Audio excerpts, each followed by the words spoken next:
Success in the modern professional game often hinges on a front office's ability to identify which internal pieces are truly indispensable before the rest of the league drives the price point into uncomfortable territory. For a team like Indianapolis, currently navigating the developmental curve of a high-ceiling young quarterback, the margin for error in roster construction is remarkably thin. They need specific archetypes to make the system work. This is exactly why Alec Pierce has moved to the very top of the priority list for the Colts as they prepare for their next phase of contract negotiations. It is no longer a matter of if they want him back, but how quickly they can secure his services long-term. My understanding is that the internal evaluation of Pierce has shifted significantly over the last several months.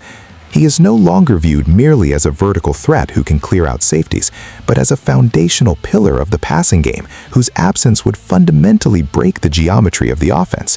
While the outside noise often focuses on the high-profile stars, the people inside the building at West 56th Street recognize that Pierce provides a unique skill set that is increasingly difficult to find in the draft or free agency without overpaying. The front office wants to avoid a situation where he hits the open market and sees his value inflated by a desperate team looking for a deep threat. By making this a critical mission now, they are signaling a belief in his trajectory and his chemistry with the starting unit. It is a calculated move, one rooted in the desire for continuity during a period where the AFC South is becoming more competitive by the day. We are seeing a shift in how the organization values its homegrown talent, and Pierce is the clear beneficiary of that philosophy. If you appreciate this kind of measured, deep-dive analysis into the moves that actually shape a franchise, I invite you to subscribe and stay tuned for more updates as this situation develops. When we look at the financial and tactical implications of this move, it becomes clear why General Manager Chris Ballard is treating this as a high-stakes negotiation. From a cap perspective, the market for wide receivers has been reset multiple times recently, and waiting another season could prove costly if Pierce continues his upward trend in production. By engaging in these talks now, the front office is attempting to find a middle ground that rewards the player while maintaining the flexibility needed to bolster the defense and offensive line in the coming years. Tactically, the presence of Alec Pierce on the field dictates how opposing defensive coordinators have to play the Colts.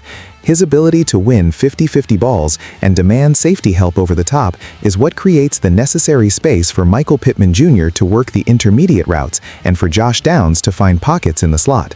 Without that vertical pressure, the field shrinks and the job of a young quarterback becomes infinitely more difficult. The front office knows this. They have seen the data on how much more efficient the offense is when Pierce is drawing coverage away from the line of scrimmage. My perspective on this is quite simple. It is a smart, proactive piece of business. You do not let a player with his physical profile and work ethic reach the point of uncertainty if you can help it. It is about protecting your investment in the quarterback and ensuring that the offensive scheme does not have to be overhauled because a key component walked out the door. However, the question remains whether the two sides can agree on a number that reflects his value as a priority without overextending the team's long-term cap health. It is a delicate balance, but one that successful franchises usually manage to strike. I want to hear from you on this one. Do you believe Alec Pierce has shown enough to warrant this level of priority, or would you prefer the team test the market elsewhere? Let me know your thoughts in the comments below. If you found this breakdown helpful, please leave a like on the video, and make sure to subscribe to the channel so you never miss a beat on the latest developments from around the league.